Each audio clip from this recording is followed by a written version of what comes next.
Banyak pemerintah juga wajib menyiapkan pemasarannya. Misal ada suatu produk daerah Kota Palembang bicara masalah pempek. Pempek ini bagaimana bisa menjadi terkenal atau dikonsumsi oleh banyak orang, itu difasilitasi tentang tempat penjualannya, cara penjualannya, akses untuk penjualannya itu difasilitasi oleh Menteri Perdagangan misalnya atau Dinas Perdagangan.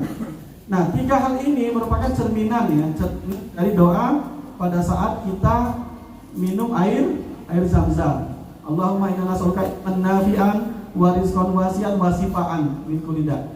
Wasaqam bi rahmatika ya arhamar rahimin. Artinya, 3 hal ini sudah dicontohkan atau dicerminkan oleh Nabi Ibrahim dari zaman-zaman dulu seperti itu kan, dari Nabi Allah sebelum Muhammad, ini sudah menjadi tolak ukur.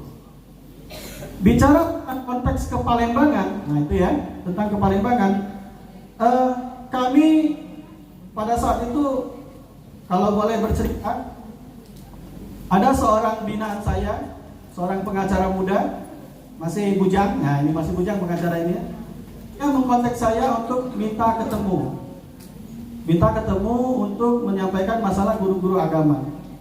Lalu saya bilang saya sedang ada di luar kota, dan qadar Allah pada saat kami sedang ada di Palembang, itu kami sedang melakukan kegiatan, minta maaf ya, bukan kampanye, kami sedang melakukan kegiatan PKS Menyapa, dan disitulah kami ketemu dengan Ustadz Ibrahim, itu ya, ketua AKPA ini ya.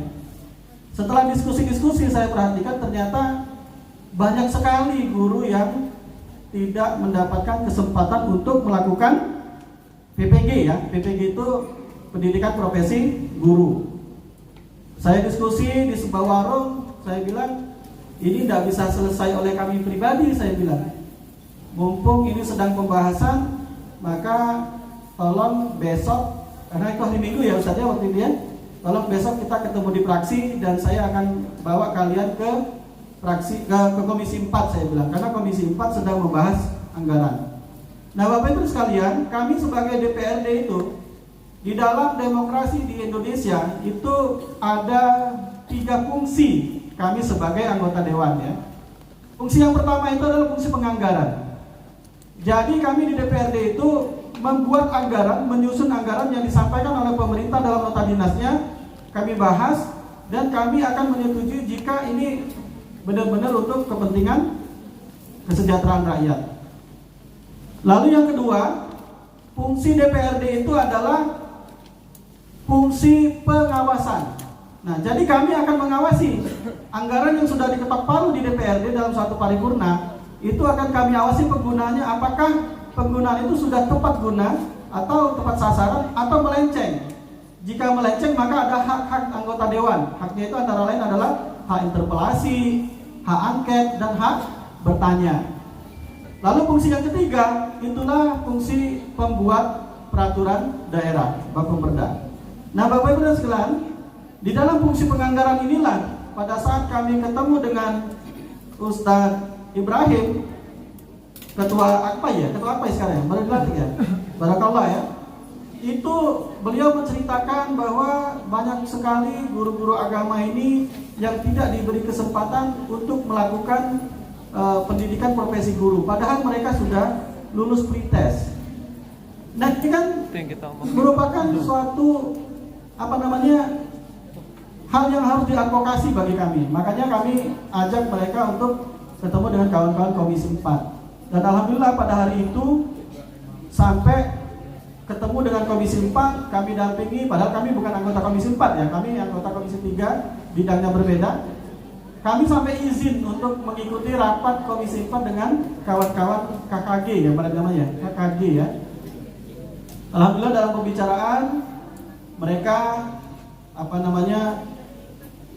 ya off the record ya, off the record, mungkin Ustadz Ibrahim tahu saya berbisik-bisik dengan anggota lain, mereka menganggap ini adalah anggaran kementerian, anggapan mereka. Lalu saya dapat bahan, ada contoh daerah Muara Enim ya, daerah Muara Enim itu guru-guru agamanya itu dibiayai oleh pemerintah kabupaten. Akhirnya saya sampaikan itu kepada kawan-kawan Komisi 1 dan alhamdulillah kawan-kawan Komisi 4, Komisi 4 bukan Komisi 1 ya. Alhamdulillah kawan-kawan Komisi 4 akhirnya pada saat mereka rapat dengan kawan-kawan dinas pendidikan, ada terjadi pergeseran anggaran. Ada terjadi pergeseran anggaran dari anggaran untuk pakaian seragam itu dialihkan senilai 2 miliar untuk PPG kawan-kawan guru tadi. Tapi Ustaz Ibrahim kabarnya itu tidak hanya untuk guru agama ya. Nanti makanya saya sudah pesan kepada kawan-kawan KKG untuk berkomunikasi terus dengan pihak dinas pendidikan agar jangan sampai kawan-kawan guru PAI yang berjuang, minta maaf ya, kawan-kawan guru PAI yang berjuang nanti guru-guru yang lain menggunakannya. Sehingga kita jangan dulu lengah bahwa dalam pelaksanaan anggaran nanti di tahun 2023 itu harus benar-benar berkomunikasi intensif dengan pihak dinas pendidikan kota supaya anggaran ini benar-benar tepat guna ya, jangan sampai guru agama yang berjuang nanti guru yang lain yang menggunakan. Nah, itulah pesan saya satu lagi kepada kawan-kawan KKG atau AKPA ini, tolong itu tetap dibina hubungan dengan pihak Diknas supaya anggaran itu jangan sampai ya kalian ala kadarnya saja tidak prioritaskan. Insya Allah di tahun 2023 pada saat perubahan itu dijanjikan oleh kawan-kawan Komisi 4 akan diselesaikan untuk jumlah 496 guru itu ya, insya Allah. Nah, Bapak Ibu sekalian, tentunya komunikasi politik yang harus dilakukan itu saya ingin memberi gambaran jangan sampai ada lagi kata-kata alergi dengan anggota dewan gitu ya.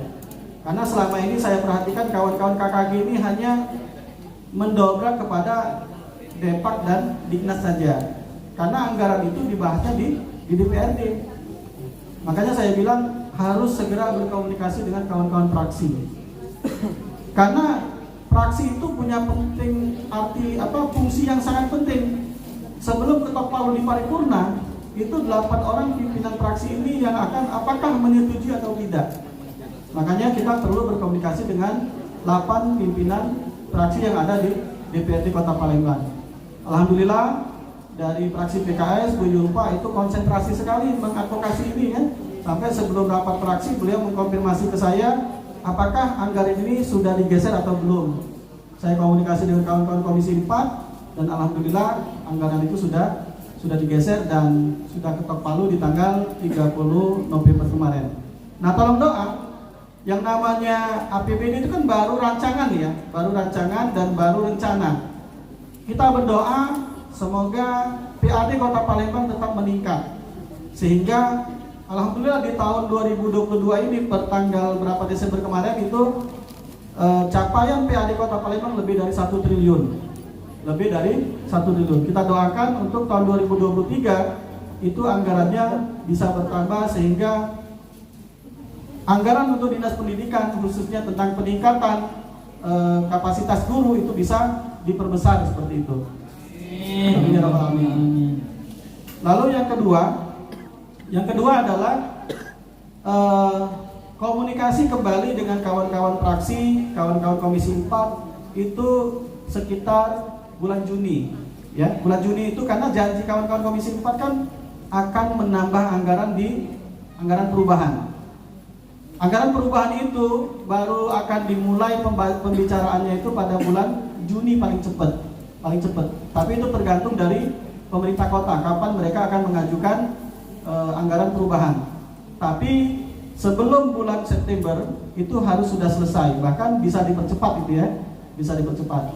Makanya nanti saran saya kepada kawan-kawan guru agama, tolong berkomunikasi intens lagi kepada kawan-kawan Komisi 4 dan para pimpinan fraksi agar mereka tidak lupa untuk menambah anggaran anggaran perubahan untuk program PPG tersebut.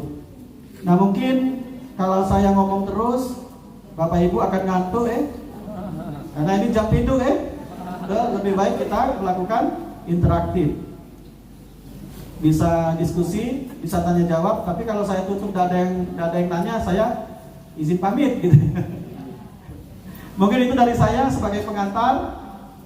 Tolong diingat ya, di bulan Juni bangun lagi komunikasi dengan kawan-kawan dewan supaya bisa masuk lagi di anggaran perubahan. Bulan-bulan Maret, April itu komunikasi dengan dinas untuk apakah anggarannya sudah bisa digunakan atau belum. Karena biasanya penggunaan anggaran itu baru mulai di bulan Maret atau Februari, Maret atau April, paling lambat April ya. Karena biasanya pemerintah itu mengumpulkan duit dulu, sudah duitnya cukup baru dibagi-bagi, ini untuk dinas ini, untuk dinas ini, seperti itu. Mungkin itu pengantar dari saya. Terima kasih, sekali lagi saya mohon maaf karena saya tidak sempat membuat materi. Jujur saya lupa acara hari ini karena ngejar-ngejar jadwal ya, ngejarin dekap dan kaprodi. Qadar Allah, tadi pagi Kak Momi nelpon saya itu minta ganti materi beliau. Saya bilang saya rasanya ada materi sendiri itu. Akhirnya saya buka lagi WA, oh ternyata benar saya ada kegiatan hari ini. Nah, mungkin itu dari kami. Sekali lagi saya mohon maaf ya karena materinya cuma sekedar lisan, tapi insya Allah saya yakin Bapak Ibu ingatannya kuat ya, karena guru tuh ingatnya kuat. Kalau saya bukan mudah lupa, tapi bukan mudah lupa tapi sarang ingat gitu ya, sehingga saya butuh alat tulis gitu. Akhirul kalam, billahi taufiq wal hidayah. Assalamualaikum warahmatullahi wabarakatuh. Waalaikumsalam warahmatullahi wabarakatuh. Terima kasih aplausnya Bapak Ibu sekalian. Baik, terima kasih kami ucapkan kepada Ustadz Ridwan Saiman SHMH selaku anggota Dewan DPRD Kota Palembang dari fraksi PKS Komisi ya, Alhamdulillah tadi kita sudah mendengarkan penjelasan dari beliau tentang bagaimana fungsi DPR dan kalau kita memperhatikan tadi